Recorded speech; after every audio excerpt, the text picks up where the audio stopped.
میرے بھائیوں، ذرا سوچیں، جس قرآن کے لیے ہمارے پیارے نبی حضرت محمد صلی اللہ علیہ وسلم راتوں کو روتے تھے، جس قرآن کے لیے صحابہ کرام اپنی جانیں قربان کرتے تھے، وہی قرآن آج ہمارے گھروں میں تو ہے مگر ہمارے دل میں۔ قیامت کے دن قرآن اگر ہم سے راضی ہو گیا تو کامیابی یقینی ہے، اور قرآن ہم سے ناراض ہو گیا تو کوئی بچانے والا نہیں۔ الحمدللہ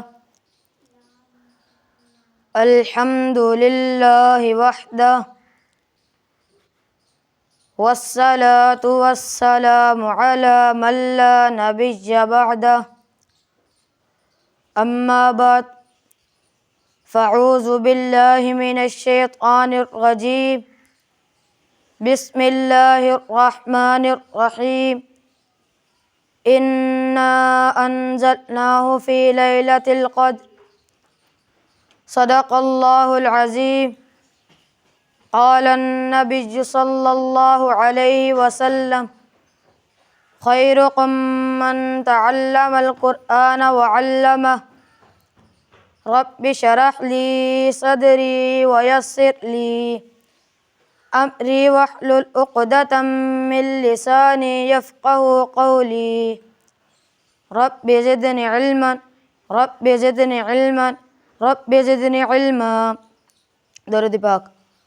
اللہم صل علی محمد وعلی آل محمد کما صلیت علی ابراہیم وعلی آل ابراہیم انک حمید مجید۔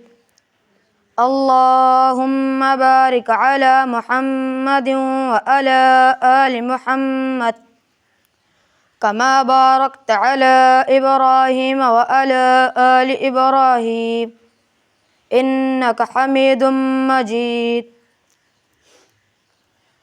دنیا کی کتابوں میں قرآن چمکتا ہے، دنیا کی کتابوں میں قرآن چمکتا ہے، قرآن میں رب کا فرمان چمکتا ہے۔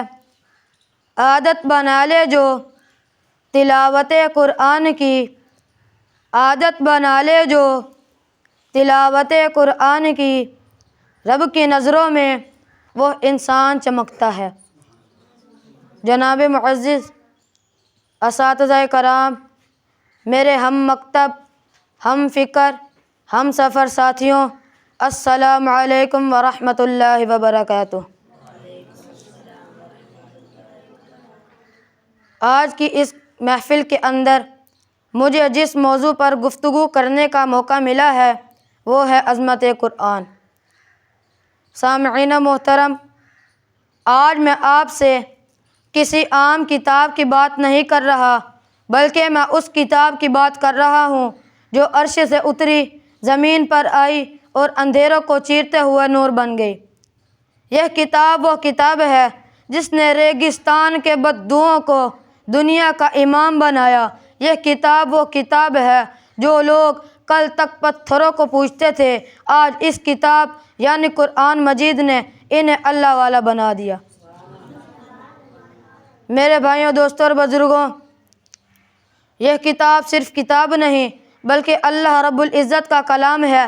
یہ کتاب صرف کتاب نہیں بلکہ رب العالمین کی وہ آواز ہے جو ہم تک پہنچتی ہے۔ جب قرآن مجید پڑھا جاتا ہے، فرشتے اترتے ہیں، رحمت نازل ہوتی ہے اور دلوں کا سکون ملتا ہے۔ لیکن افسوس، آج ہم نے قرآن کو الماریوں میں بند کر دیا، ہم نے قرآن کو ثواب کی کتاب سمجھ لیا، ہم نے قرآن کو پڑھا تو سمجھا نہیں، سمجھا تو مگر اپنایا نہیں۔ میرے بھائیوں، ذرا سوچیں، جس قرآن کے لیے ہمارے پیارے نبی حضرت محمد صلی اللہ علیہ وسلم راتوں کو روتے تھے، جس قرآن کے لیے صحابہ کرام اپنی جانیں قربان کرتے تھے، وہی قرآن آج ہمارے گھروں میں تو ہے مگر ہمارے دلوں میں نہیں۔ سامعین محترم، رمضان المبارک آتا ہے، ہم تراویح میں کھڑے ہوتے ہیں، قاری صاحب، حافظ صاحب قرآن سناتے ہیں اور ہم قرآن کو ختم ہونے کا انتظار کرتے ہیں۔ ارے یہ کتاب تو ختم کرنے کی کتاب نہیں بلکہ یہ کتاب تو دلوں کو بدلنے کی کتاب ہے، یہ کتاب تو زندگی سنوارنے کی کتاب ہے۔ آج ہم پریشان کیوں ہیں؟ آج ہم کمزور کیوں ہیں؟ آج ہماری دعائیں قبول کیوں نہیں ہوتی؟ کیونکہ آج ہم نے قرآن سے رابطہ چھوڑ دیا ہے، آج ہم نے قرآن کو چھوڑ دیا ہے۔ قرآن تو کہتا ہے میرے پاس آؤ میں تمہیں عزت دوں گا، میرے ساتھ جڑو میں تمہیں بلندی دوں گا۔ میرے بھائیوں، دوستوں اور بزرگوں، آؤ آج ہم سب عہد کریں کہ ہم روزانہ قرآن پڑھیں گے، صرف تلاوت ہی نہیں بلکہ ترجمہ بھی سمجھیں گے، صرف سنیں گے نہیں بلکہ اس پر عمل بھی کریں گے، اور اپنے بچوں کو موبائل سے پہلے قرآن دیں گے اور اپنے گھروں میں ٹی وی سے پہلے قرآن کی تلاوت کی آواز بلند کریں گے۔ میرے بھائیوں، یاد رکھیں قیامت کے دن قرآن اگر ہم سے راضی ہو گیا تو کامیابی یقینی ہے، اور قرآن ہم سے ناراض ہو گیا تو کوئی بچانے والا نہیں۔